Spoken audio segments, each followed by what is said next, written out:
Hey bathi uNkulunkulu emuhle njalo. Boys. Spain bafethu. I predicted that they would win this game, but that was only in hopes and the fact that I'm a Spanish fan, right? But I did not expect the type of performance Spain put out today. If France were actually absolutely shocked, bro, they came into this game thinking they're the best club in the world, and they were taught football today. If France were given a harsh lesson on football, and they can't leave this game feeling like, we missed our chances, we could have gotten back in this game, blah. There was none of that.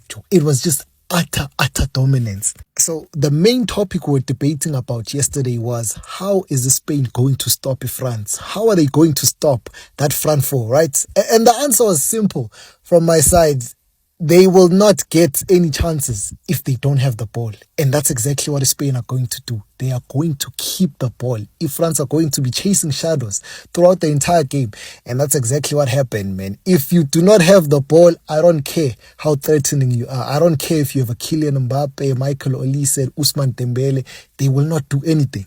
So 9 times out of 10, right, a possessional-based team will always outsmart and outplay a team that plays in transition. And that was the case today. We've seen it with the Pirates and the Sundowns.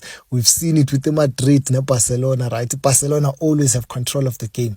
But you'd find that on an odd occasion, they lose concentration and then they have Kylian Mbappe to finish. But today, the defenders were super focused. Abo Kubasi, Abo Laporte, Cucurella had an exceptional game, right?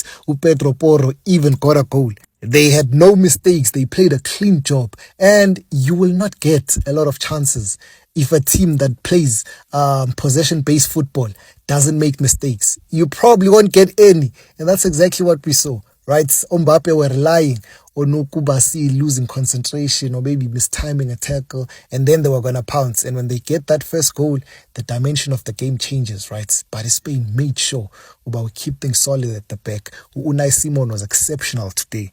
But now kumalume bafethu, Rodri, he is back to his best. His very best, actually, and at the perfect time, right? He sacrificed majority of his season with the Manchester City to make sure that he's fully fit to participate in this World Cup and help Spain, right? He has helped them immensely throughout this entire tournament. He's now captaining them into a World Cup final.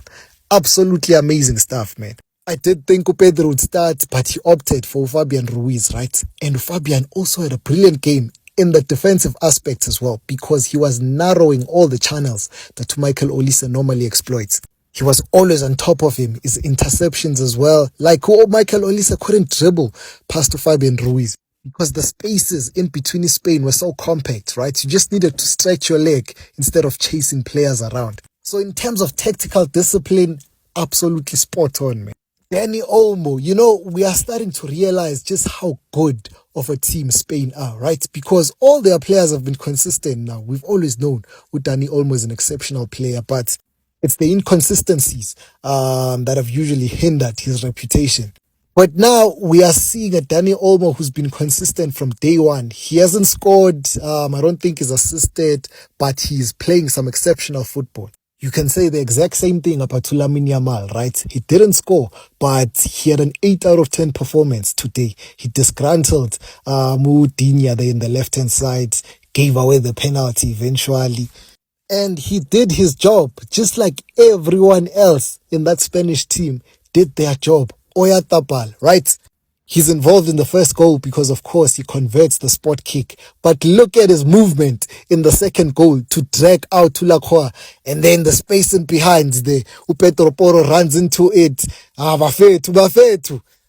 I'm telling you now, man, this team I fell in love with the Spain, Joe.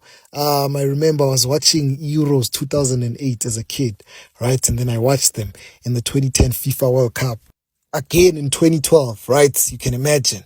You're a Barcelona fan, so the style of play is very similar. I think they epitomize football, Joe. They play it in its purest form, right? It's just technically gifted ballers, Joe. Put together, assembled, Avengers. You don't need to be the strongest, you don't need to be the quickest, but melulazi. And that's all that matters. Melulazi bafethu. And that's why I'm so happy about this victory of Spain today. Fuck, I've spoken for 5 minutes. I could go on for more, but because I need to let out all the emotions I'm feeling, man. Spain, I wouldn't mind if they win the World Cup, even if it's at the detriment of the Argentina, right? I wouldn't mind because they deserve it. They are certainly the best team in the world. As for France, get the fuck out of here.